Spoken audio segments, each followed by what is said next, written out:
ہمارے سامنے پیش کی جائے تو صرف اس لیے نہیں کہ میں یہ آپ کے سامنے پیش کر رہا ہوں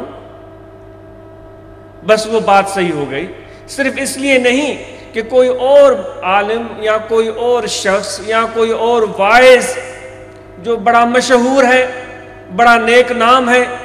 اس کی کرامتیں ہم نے سن رکھی ہیں، اس کے فضائل لوگ بیان کرتے ہیں، اب اس نے جب تقریر میں یہ بات کہہ دی تو یہ ٹھیک ہوگا، ایسے نہیں۔ میرے آقا و مولا حضرت صلی اللہ علیہ وآلہ وسلم نے نفوس کو ہی پاک نہیں بنایا تھا بلکہ انہوں نے عقلوں کے تالے بھی کھول دیے تھے، دماغوں کو روشن کر دیا تھا، سوچوں کو بلند تر کر دیا تھا۔ وہ ایسی بات اپنے صحابہ کی زبان سے سن کر خوش ہوتے تھے، جبکہ ہم جیسے لوگ جن سے لوگ محبت کرتے ہیں، جن کو وہ قائد بنا دیتے ہیں سروں پر بٹھا کر، وہ تو اس بات پر خوش ہوتے ہیں کہ بھئی جو بات میں کہہ دیتا ہوں آپ بلا چوچرا مان لیں، بس کوئی اس کی کسوٹی نہیں، کوئی اس کا معیار نہیں، کوئی اس کی ضمانت نہیں، کوئی اس پر سوچ بچار نہیں، بس جو میں نے کہہ دیا ہے وہ تمہیں کر دینا ہے۔ میرے آقا و مولا حضرت صلی اللہ علیہ وآلہ وسلم نے صحابہ کی ایسی تربیت فرمائی تھی جس طرح کی تربیت کا حق ہے۔ میں آپ کے سامنے یہ بات کہہ دوں کہ بات بالکل ہی میری بور ہوگی، بالکل جوش بھی نہیں ہے، سلیقہ بھی نہیں ہے، کوئی انداز بھی نہیں ہے، میں پہلے سے ہی معذرت کر دیتا ہوں،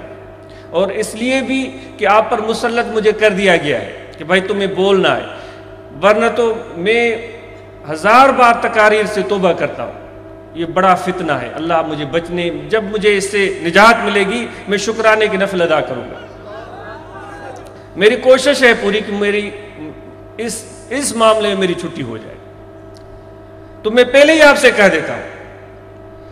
تو میں عرض کر رہا تھا کہ آقا نامدار حضرت صلی اللہ علیہ وآلہ وسلم نے صحابہ کی کس طرح تربیت کی تھی۔ آج کے قائدین،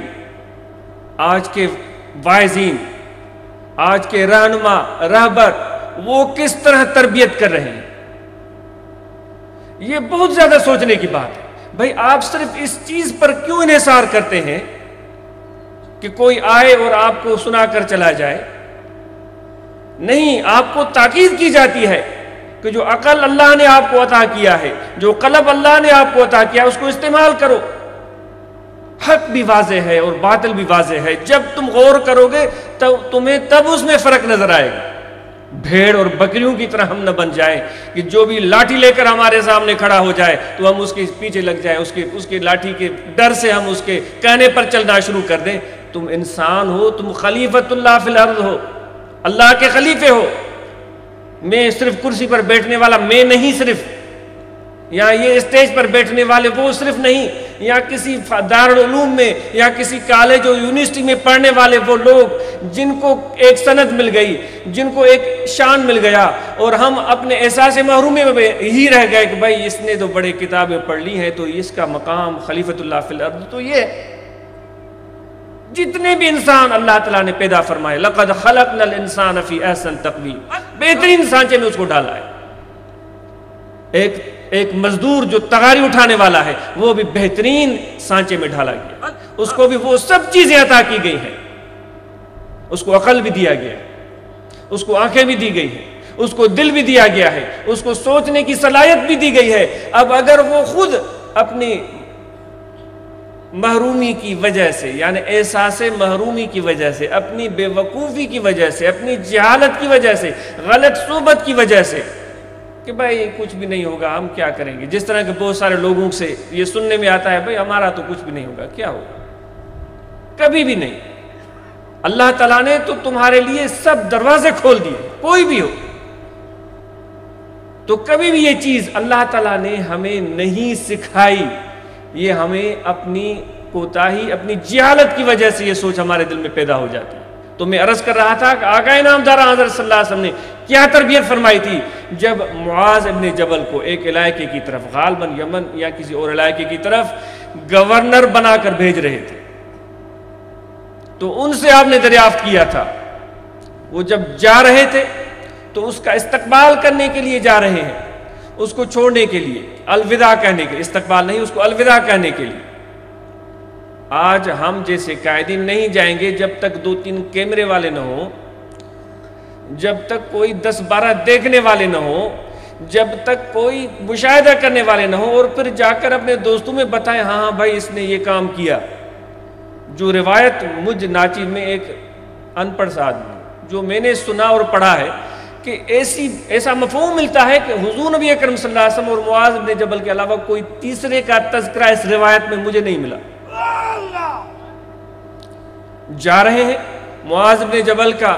گھوڑا تیار ہے، اس کی لگام اس کے ہاتھ میں ہے، آقا انعامدار حضرت صلی اللہ علیہ وسلم اس کے ساتھ ساتھ چل رہے ہیں اور اس سے باتیں کر رہے ہیں۔ اے معاذ اب بتاؤ جب تم وہاں جاؤ گے تو کیا کرو گے؟ کوئی ایسی صورت، کوئی ایسا مسئلہ، کوئی ایسی مصیبت یا کوئی ایسا پرابلم تمہارے سامنے آ جائے، پھر اس کو حل کیسے کرو گے؟ تو انہوں نے عرض کیا، کچھ ان کو ڈر نہیں، کچھ ان کو خوف نہیں، انہوں نے عرض کیا یا رسول اللہ صلی اللہ علیہ وسلم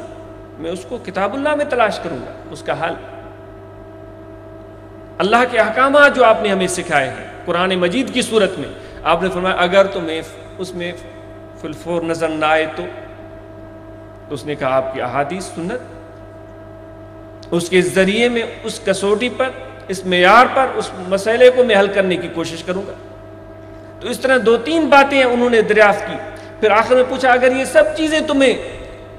ان میں سے تمہیں اس کا حل نظر نہ آئے تو پھر کیا کرو گے؟ تو انہوں نے کہا کہ حضور پھر میں خود غور کروں گا، پھر میں اپنے عقل کو استعمال کروں گا، پھر میں اپنی سوچ کو استعمال کروں گا، اور جو مجھے صحیح نظر آئے گا اس کے مطابق میں فیصلہ کروں گا۔ آپ نے فرمایا تم نے صحیح کہا، تمہیں ایسے ہی کرنا چاہیے۔ تو آقا انعامدار حضرت صلی اللہ علیہ وسلم تو عقلوں کے تالے کھولنے آئے تھے۔ ہم جیسے ایسے رہبر رہنما آج پیدا ہو گئے ہم کہ ہم تو لوگوں کے ذہنوں پر تالے ڈال دیتے ہیں۔ کل قیامت کے روز بارگاہ الہی میں بڑی مار پڑے گی، یقین سے جانو، ہم جیسے نام نہاد قائدین پر بڑی مار پڑے گی، کوئی خوف نہیں ہے ہمیں۔ حق بات کہتے نہیں، صحیح بات جو بتانی چاہیے وہ